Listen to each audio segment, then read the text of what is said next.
vraiment? C'est une organisation. Une ONG. D'accord.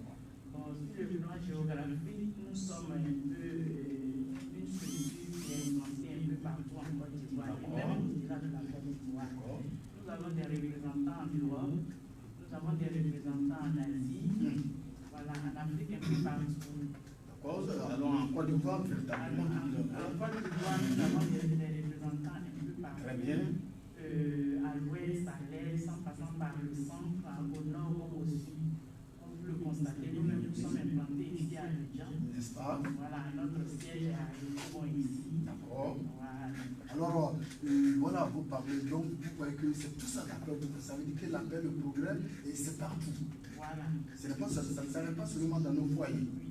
C'est partout. D'accord, nous allons. Partout en Côte d'Ivoire et même au-delà de la Côte d'Ivoire, puisque nos compatriotes sont aussi ailleurs, tout à fait. En Europe comme ailleurs. Mais il va falloir surtout balayer d'abord la maison, d'abord avant l'escale, parce qu'il y a tout ce qui s'est passé en son temps. Véritablement, la paix, il faut qu'il y ait soit de mise. Il ne faut pas que ce soit en Espagne face à Madame Maman. D'accord. Et pour ce faire, vous allez poser pour beaucoup d'actions, beaucoup. Mon jeune frère, lui, mon jeune frère, parce que c'est mon espoir aussi. Ma maman est là, donc il n'y a pas de problème. Je vois qu'il est dans de bonnes mains. Lui, c'est Bakayoko Sidiki. Voilà, oui. Il est là. Voilà. C'était bien de charité un peu, non? Pour que tu te réveilles, n'est-ce pas? Oui, mais il ne faut pas que tu sois frustré. C'est des bons augures. D'accord. Parce que l'alliance, même la base de notre union. Tout à fait. Donc ça me ferait bien plaisir. Voilà. C'est Bakayoko Sidiki. D'accord. Aussi président de l'ONG CI et Progrès. D'accord. Alors, à ma gauche, j'ai notre jeune frère Cameroun Talou, qui est, n'est-ce pas, le directeur exécutif du GICE. Voilà, et j'ai ma fiche devant moi. Et de l'ONG Groupe Traoré, Femme Voyante. Alors, cher frère, comment allez-vous? Bonsoir. Bonsoir. Pour vous, la paix, c'est quoi déjà? La paix, la réconciliation? Il faut dire que c'est l'absence de guerre, mais c'est une étape où il y a le développement, il y a l'avancée de tout le monde, il y a l'amour, il y a l'union entre tout le monde. En ce qui concerne particulièrement nous, s'il y a la paix chez les mamans, ça veut dire que la paix va s'étendre à tout le monde. Particulièrement, c'est comme ça que nous concevons au niveau de l'ONG pour notre campagne. D'accord, alors la paix va s'étendre à tout le monde. Vous avez parlé de maman, alors maman-enfant, c'est seulement, ça se limite? Non. Les veuves, les orphelins, les personnes démunies, les personnes vulnérables. Alors, il faut dire que quand on voit un peu, quand il y a la guerre, vous savez, ce sont les mamans qui perdent les enfants, ce sont elles qui perdent aussi les maris. Donc vous voyez que ces mamans sont deux fois victimes. Les enfants vont en guerre, ils meurent. Ensuite, les maris qui sont à la maison aussi meurent. Donc la mère est tout ce que nous avons. Et comme mon président le dit, servir la femme et servir l'humanité. Tout à fait. Donc il faut toujours se mettre au service de la femme. D'accord. Voilà, parce que quand il y a guerre, effectivement, quand il y a une veuve, il y a un monsieur qui tombe, un mari qui tombe, par ricochet, et c'est une veuve et un orphelin. Ça c'est clair, il faut s'en occuper, et cela est très important. Donc vous voyez que vous avez la même vision, parce que quand le nom de l'ONG de madame, c'est paix et progrès. Et nous parlons de réconciliation, de paix, n'est-ce pas? Et vous aussi, quand je regarde votre slogan, c'est paix et développement pour tous. Exactement. Donc, on est tous d'accord et qu'on parle de la même chose. Alors, très rapidement, avant de partir véritablement avec maman, on va revenir à vous. Alors, déjà, je sais que j'ai mené mes enquêtes, vous avez posé beaucoup d'actions à attendre dans le sens de la paix, n'est-ce pas? Dans le sens de la réconciliation. Alors, dites-nous un peu, vous pouvez nous expliquer un peu? Nous avons déjà commencé à avoir des rencontres avec les leaders politiques. Si vous me permettez. Ça, les nommés. Ok, on a eu à rencontrer certains leaders politiques et nous continuons à les rencontrer. Nous avons déposé des courriers d'audience un peu partout parce qu'il faut dire que chaque Ivoirien se reconnaît en un leader politique. Alors donc si on a eu à causer avec les leaders politiques ensemble pour pour lancer des messages de paix, des messages Parce de que réconciliation. véritablement, on pourra dire que c'est très clair. Donc, il faut, sans vous fier, il faut que vous alliez vers eux. Et c'est ce qu'on a vu, c'est ce qu'on a déjà commencé. On a déjà rencontré pas mal de politiciens, pas mal de leaders politiques. On continue de les rencontrer. Alors, maman, quand vous les rencontrez, quel est le message? Qu'est-ce que vous leur dites? Qu'est-ce qu'ils vous répondent en retour? Bon, quand on va vers eux, on parle beaucoup en tout cas. Quand on va vers eux, on leur fait comprendre qu'ils sont le sommet de tout ce qui arrive à la Côte d'Ivoire. Effectivement, parce que c'est eux leur mot d'ordre que les populations écoutent. Ceux qui se reconnaissent en mieux que moi, c'est eux leur mot d'ordre que les populations écoutent. Et c'est selon ça qu'ils marchent. Alors donc on leur demande d'être un peu plus qui lance des messages d'apaisant. Des messages d'apaisant de Voilà, paix. des messages d'apaisant, des messages de paix. On peut faire la politique autrement. Sans être violent. Sans être violent. On peut faire la politique sans être violent. Alors donc on a remarqué qu'en Afrique et particulièrement en Côte d'Ivoire, on est tous violents. On est tous violents.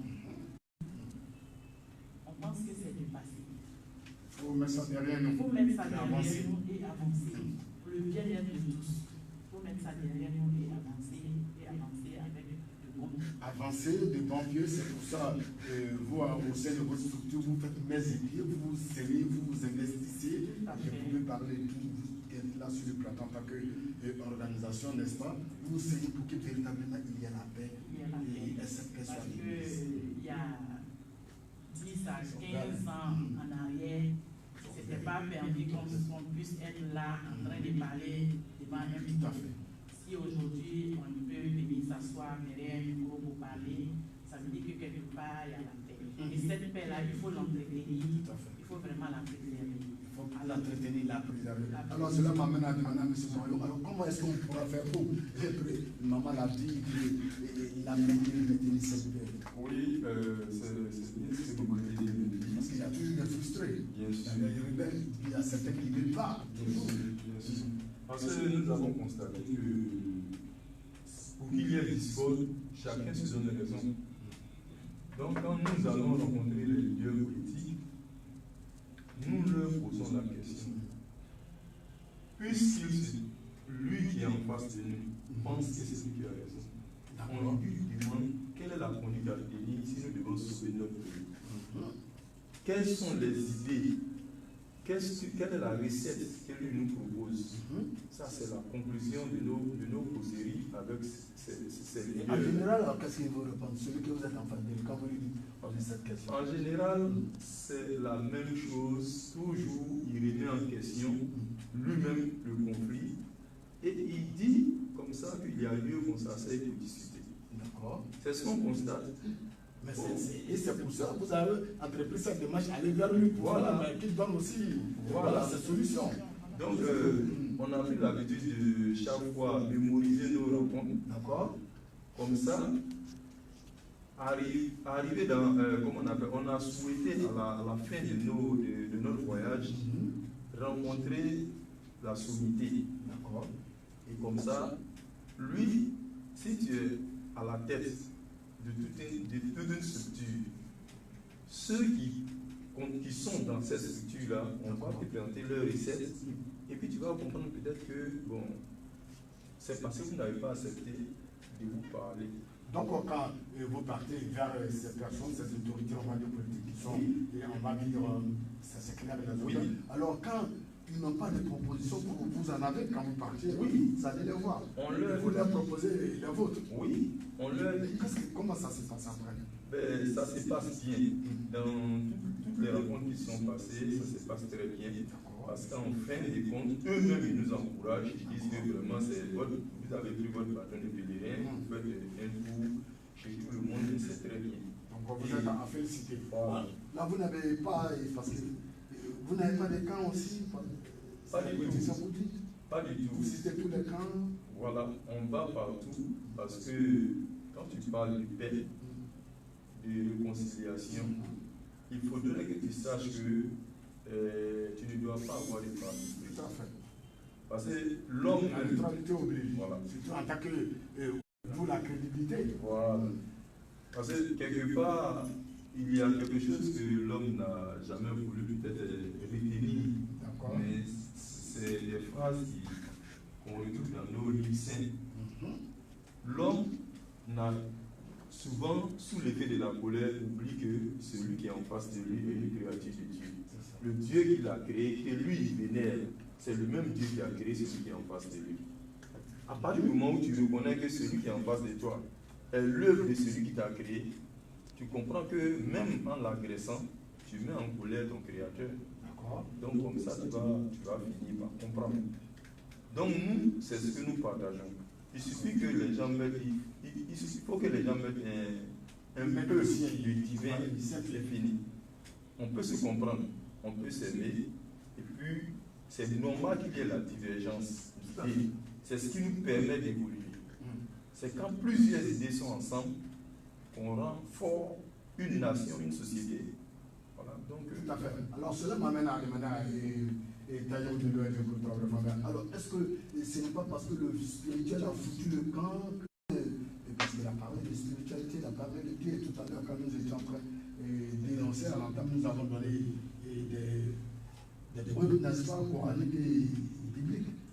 Alors, est-ce que ce n'est pas ça aussi? Alors si c'est le cas, est-ce que vous, je pose toutes ces questions en même temps, est-ce que vous, seulement, si c'est pour les politiciens, vous partez, ou est-ce qu'ils ont parlé des politiciens, c'est le bon vent. Ça, c'est l'air aussi. Effectivement. Et vous, là, qu'est-ce que vous faites? Voilà, en fait, il faut dire que parmi nous, nos champs d'action, à la promotion de vivre ensemble. Et d'abord, c'est sûr de voir une maman qui est une des grandes dames de cette ONG. C'est une chaîne. Elle dit, eux, ils vont voir les politiciens. Nous faisons de sorte un peu. Vous savez, les enfants, ils ont d'abord une éducation. L'éducation, ils le prennent à côté de la mère. Il faut dire que le père est toujours partant. Et c'est la mère. Et ces politiciens qu'on va voir. Ces personnes qui nous envoient sur la rue, ce sont les enfants de quelqu'un. Et si on va à la base, si la mère est sensibilisée, si elle sait, quelque part, un enfant écoute sa maman. Même si c'est difficile, quelque part, il écoute toujours sa maman. Donc, si on va avec la mère, elle sensibilise et on essaie de faire de sorte que la mère puisse parler à son enfant, à la base, on pourra atténuer cela. Donc, on pourra réduire le taux de veuves sur du voile. Et c'est ce que nous faisons le travail. Nous faisons le travail à la base. Comme on dit, c'est une chaîne. Et chacun fait sa part. Donc, nous faisons notre part de notre côté. Alors, très rapidement, alors, vous pouvez revenir sur vos champs d'action au sein de votre structure. Il faut dire que les champs d'action de l'ONG, il y a d'abord assistance aux veuves et orphelins. On a aussi la promotion du genre, la protection contre les violences sous toutes ses formes. Également, la promotion du vivre ensemble, comme je l'ai dit tout à l'heure.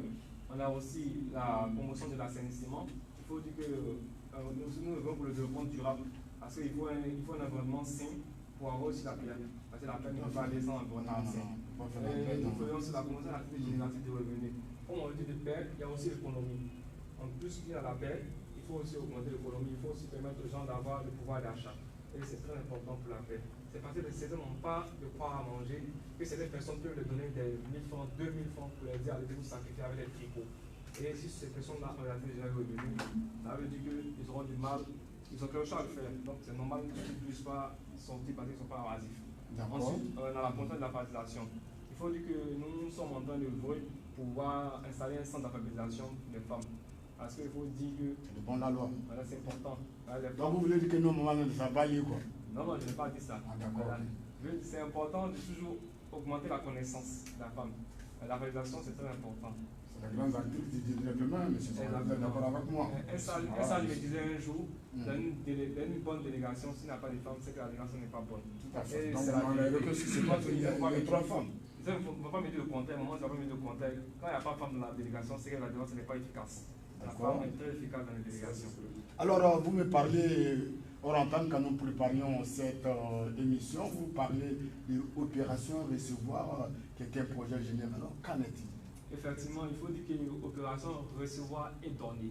C'est-à-dire que, voilà, c'est surtout que quand vous venez en aide aux veuves et aux orphelins, aux personnes vulnérables, quand il y a des périodes d'activité, c'est-à-dire de tout genre, le Ramadan, Tabaski, Noël, Pâques, tout ça, nous lançons des appels aux bonnes on vit en non-vivre.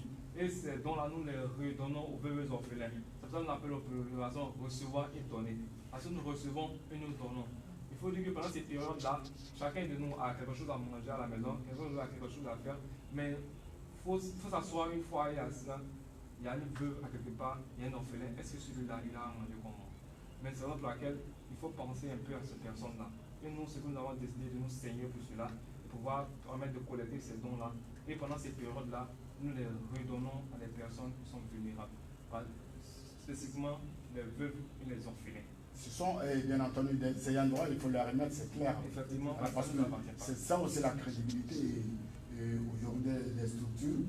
Et il y a beaucoup de structures qui sont devenues curiosités dans le temps et qui, je pense que la donne a changé, qui sont des ONG écrans, qui sont des partis, des soutiens, des ONG qui soutiennent les politiciens. Bref, ou bien qui reçoivent mais qui ne donnent pas. Alors je sais que ce n'est pas le cas, parce que je connais tellement ma présidente et madame Maman Davila, je me tourne vers elle qui a posé plein d'actions. Alors maman, dites-nous.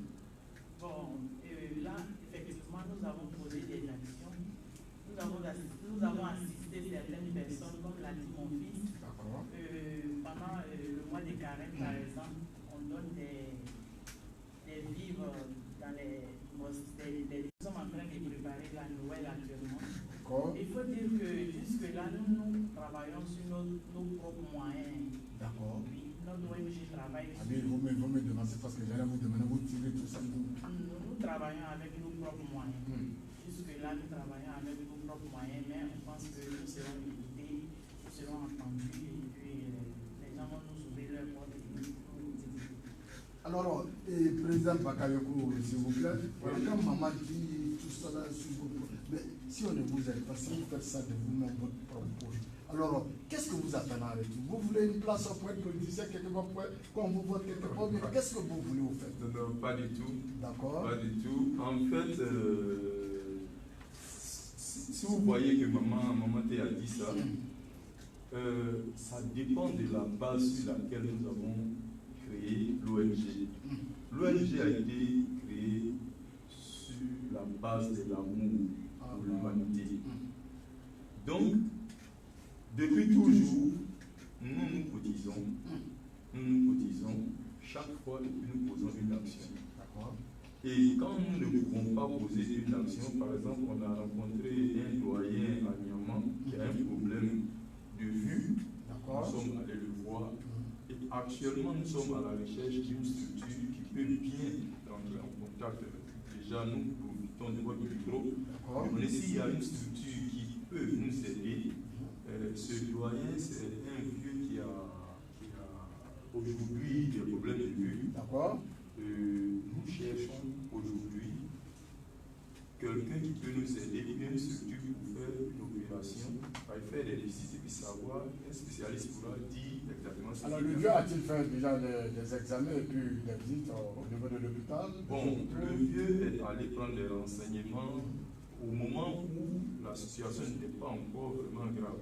Aujourd'hui, il vit dans un lieu, vraiment on est allé le voir, on lui a donné quelque chose qu'il puisse vraiment manger, tout ça. Et on lui a promis comme ça qu'on va faire le tour si nous avons...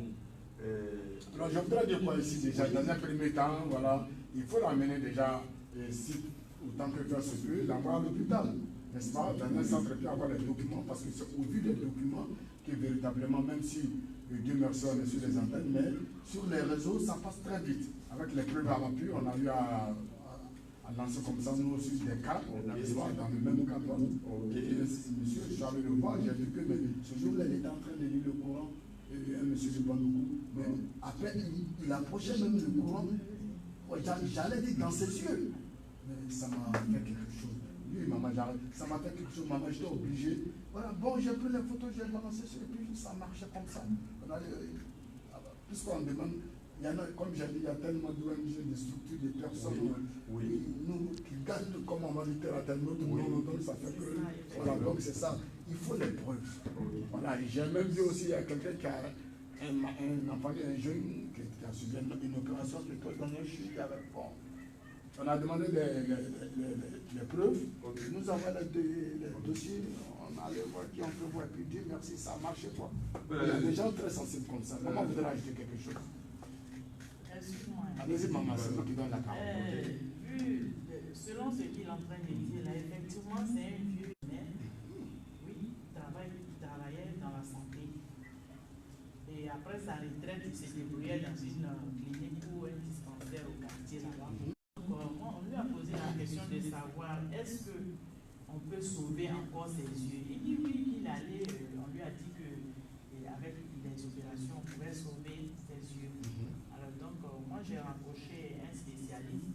Il dit il n'y a pas de souci, on peut sauver ses yeux, mais avant, il faut faire la consultation des examens approfondis pour voir si effectivement on peut faire une opération et sauver ses yeux. Ce n'est pas avancé. Voilà, pour pouvoir sauver ses yeux. Alors donc, comme l'a dit, nous profitons de votre appel pour lancer un appel aux bonnes volontés afin qu'ils nous viennent en aide pour qu'on puisse vraiment aider à ses occupations. Et on ne peut pas à chaque fois aller lui donner 1000 francs, 2000 tout ce qu'on fait, on le paye, et voilà. Dieu nous le rend. Sinon, si c'est pour lui donner 1000 francs, 2000, on peut le faire chaque jour, mais ce n'est pas important. Il faut lui donner sa santé et puis avec sa santé, s'il a la vue, il peut continuer ses activités et lui-même s'occuper de sa petite famille. On aurait ajouté quelque chose à l'humanité. Donc l'appel, bien entendu, est lancé. Voilà. On a un doyen qui est du côté d'Aniamant et bien entendu, l'ONG groupe Paix Progrès, voilà, et aller voir ce Dieu, bien entendu, qui ne se sert pas bien qu'à des problèmes de vue. On pense que la cataracte n'est pas avancée, mais il savait que c'est une cataracte. Voilà, donc il faut approfondir, et bien entendu, les examens, et puis ensuite on verra. Et Masha'Allah, bon, bien, on verra bien. Donc on voit un peu, donc il était très. Tout ça aussi, ça participe, n'est-ce pas? Le développement, ça participe à la paix. Voilà, parce que si ton voisin et ton prochain, n'est-ce pas, n'est pas en bonne santé, toi-même tu n'es pas en paix. Voilà, il faut se réconcilier, c'est tout ça là. Donc il faut taire les rancœurs, il faut aller vers, et puis à vous écouter quand. Peu importe sa religion, peu importe son obédience et politique, raciale, régionale, on s'en fout de ça. Ça n'est, non, ça n'arrive pas aux autres. On est tous concernés, chers frères et sœurs. Fidèles auditeurs, chers internautes, qui nous suivez. Vous qui êtes de l'autre côté, si vous pouvez aider, il faut le faire. Dieu seul saura récompenser. Voilà, quand nous ouvrons, n'est-ce pas, et nous, les livres saints, voilà, les livres saints, bien entendu, nous aident les autres à faire du bien. Et quand vous faites du bien, vous faites pour les côtés et vous êtes récompensé. Et bien. 43, 92. Et on dit, c'est important. Même si c'est donné le sourire, quand ça peut une personne, c'est la contribution à la paix aussi. Très peu. Ne regardez pas, on n'a pas besoin d'avoir de grands moyens pour faire un geste. Le peu que vous pouvez donner, c'est plusieurs personnes qui se mettent ensemble pour faire une bonne action. Un peu, nous avons réuni beaucoup de choses pour pouvoir aider plusieurs personnes. C'est ce que nous voulons, ce que nous attendons. J'aimerais terminer pour remercier d'abord la direction de la radio Amitié qui fait toujours confiance à nous et je vous trouve vaillant à travers ce partenariat avec l'émission Benedictine. Je remercie également M. Paul pour l'animateur de l'émission. Notre partenariat, ce partenariat est positif et que Dieu fasse que la radio puisse grandir toujours, qu'on puisse avoir plus de paroles pour la radio. Je crois que cette émission Benedictine puisse avoir plus d'opportunités. Amen. Et que cette émission puisse avoir plus de temps aussi. Émission, on a l'impression que le temps est fou. Donc, si la direction pouvait voir aussi cela, ça serait très important afin que plus de personnes puissent le sourire à travers cette émission, qui est une très bonne émission. Très bien. Alors, quand je regarde à votre dépliant, c'est écrit opération à recevoir et donner, bien entendu, qui consiste à venir en aide aux veuves et aux orphelins et aux personnes vulnérables sans aucune distinction. Et c'est d'ailleurs en cela que vous posiez des actions, n'est-ce pas, à caractère social à travers des remises, des dons, opérations solidarité pendant le mois de Ramadan, comme l'a dit maman tout à l'heure, et la Tabaski, la Pâques, le Nouvel An, et le Nouvel An, oui, la Noël aussi, et d'autres.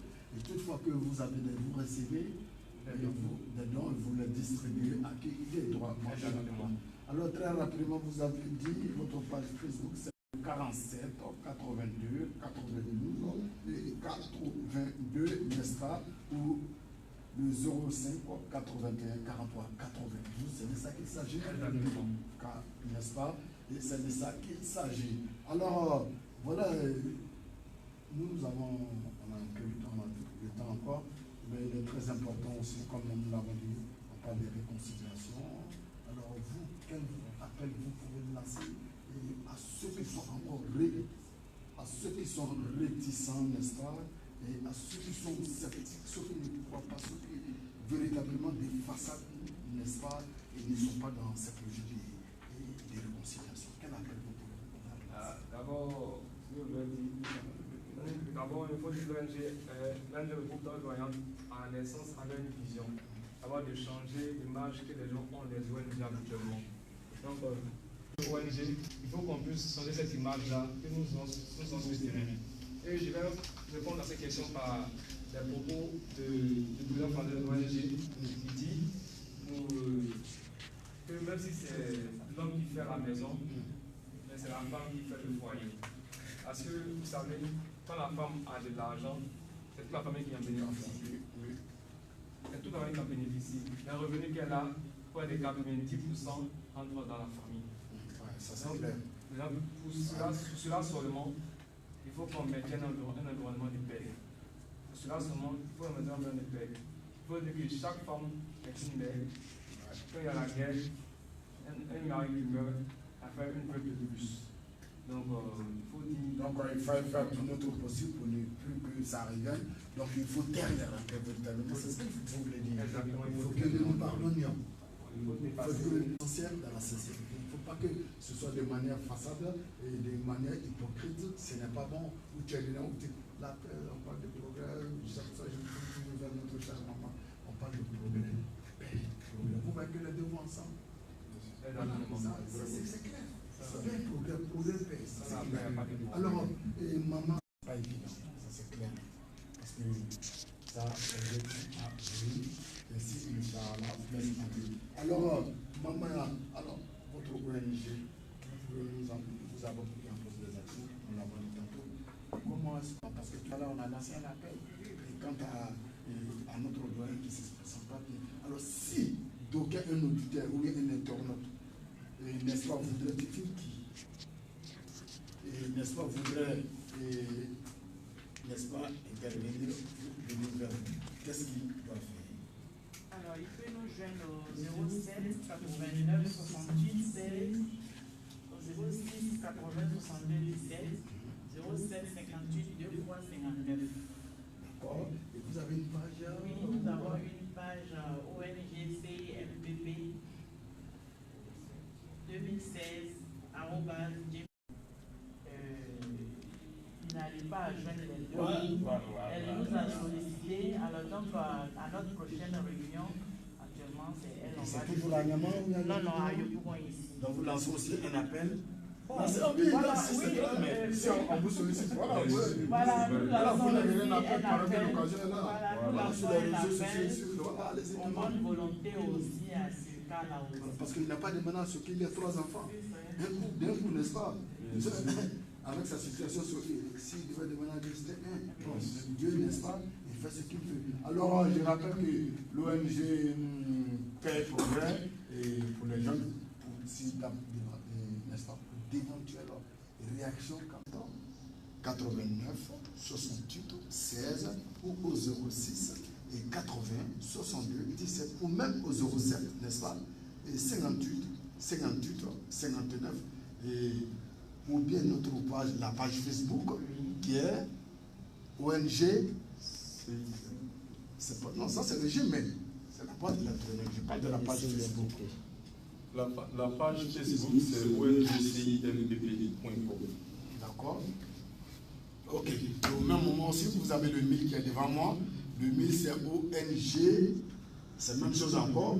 Et ONGCI MPP 2016@gmail.com. Si on enlève @gmail.com, c'est la page de votre structure. Donc il aurait fallu que vous détachiez pour me donner. Donc voilà. Et voilà, fidèles auditrices, on peut donner le micro au frère qui va dire 2 mots, voilà, parce qu'à nous écouter, oui, on parle de paix, tout le monde ne concerné pas. Donnez-lui seulement le micro, cher frère. Donc, vous présentez et puis vous-même parlez, si vous avez un mot à dire sur la paix, sur la réconciliation et de manière générale. Merci beaucoup. Moi, c'est M. Yacouba Touré, D'accord. CNPP. Membre de l'ONG aussi, c'est ça? Oui, voilà. D'accord. Vous avez envoyé mon studio? Oui. D'accord, c'est de bonne la loi. Voilà. Moi, le mot que j'ai avancé, voilà, j'aimerais demander à tous les Ivoiriens voilà, de parler comme un seul homme, voilà, de se donner la main, d'être comme un seul homme. Vraiment, aujourd'hui, quand on regarde aujourd'hui la guerre qui s'est passée, vraiment, on ne voudrait plus qu'on vive une telle chose encore. Tout à fait. Voilà, j'aimerais dire quelque chose aussi. Allez-y. Vous voyez, quand aujourd'hui, la bombe, attention, je suis en train de parler de quelque chose, la bombe ne tue pas. Tout à fait. La bombe ne connaît pas Djoula, il ne connaît pas Baoulé, il ne connaît pas Bété. Voilà. Donc, ce que je vais dire, quand ça tombe, ça tue tout le monde. Donc, ce que moi je voulais dire, je voulais lancer un appel à tous les Ivoiriens à faire très très attention à tout ce que nous faisons. Voilà, tout ce que nous disons, on n'a qu'à se donner la main comme un seul homme. Vraiment, c'est ce que je souhaitais, la paix, surtout la paix en Côte d'Ivoire. La paix, moi j'ai n'est-ce pas mon frère, tout le monde ce que je vais ajouter. Et je vais tout ici à la guerre, on ne souhaite pas. On a vu tous, c'est la fin. Oui. C'est la fin. Oui. La fin nous rassemble, chers frères, chers sœurs. Chers internautes. La fin n'a pas de parti politique. La fin n'a pas de couleur ethnique, régionale. Ok? Donc faisons de telle sorte qu'il y ait véritablement la paix. Soyons, échangeons, pardonnons-nous. C'est de ça qu'il s'agit, chers frères, chers sœurs. Pardonnons-nous. Mais pourquoi est-ce que tu ne veux pas pardonner, que tu veux que Dieu te pardonne? Toi, tu ne veux pas pardonner et tu veux que ta femme te pardonne dedans, alors que tu es fidèle à ta femme. Cher frère, oui. Toi, madame, toi, tu ne veux pas pardonner ton mari, alors que... Voilà, vous voyez, il faut qu'on se pardonne. Les enfants aussi doivent respecter leurs parents. C'est pour ça aussi que c'est ça. Le voisin qui est ton premier parent, pardonne-lui. Pardonnons-nous. Pour que véritablement, maman, n'est-ce pas, on aille à la paix. Allez-y, maman, allez-y. Ce que je voulais ajouter, je lance un appel à nos hommes religieux. Je te vois maintenant. Les musulmans comme les 60 ethnies, c'est Dieu qui nous a rassemblés en Côte d'Ivoire pour qu'on vive ensemble en Côte d'Ivoire. Nous ne sommes pas obligés de nous aider. Nous ne sommes pas obligés d'aider les actes que nous posons. Mais nous sommes condamnés de vivre ensemble. Très bien, maman. Et si on se met ça dans la tête, un temps soit peu, on est obligé de nous rassembler et de faire la paix, se donner la main et aller à la paix. La paix sans condition, la paix ici, la paix maintenant et la paix pour toujours. Parce que sans paix, il n'y a pas de paix. On ne peut pas faire la paix sans l'amour. Il ne peut pas avoir d'amour aussi sans paix. Les deux mots vont ensemble. Tout à fait. Quand il y a la paix, il y a l'amour. Quand il y a l'amour, il y a la paix. D'accord. Alors, donc, arrangeons-nous pour que vraiment c'est deux mots. D'accord, la paix, l'amour, c'est comme une pièce, n'est-ce pas, le réveil, et puis de l'autre côté. Voilà, donc c'est pour ça que quand nous regardons la Bible, 2 Corinthiens 5, 20, il est écrit, laissez-vous réconcilier avec Dieu. Et n'est-ce pas encore dans Matthieu 5, 24, et il dit, va d'abord te réconcilier avec ton frère. Voilà, vous voyez que c'est de ça qu'il s'agit. Et la paix, rien que la paix, Dieu nous exhorte et à l'amour du prochain, et cela est très important. Donc aussi dans le glorieux Coran, quand nous regardons,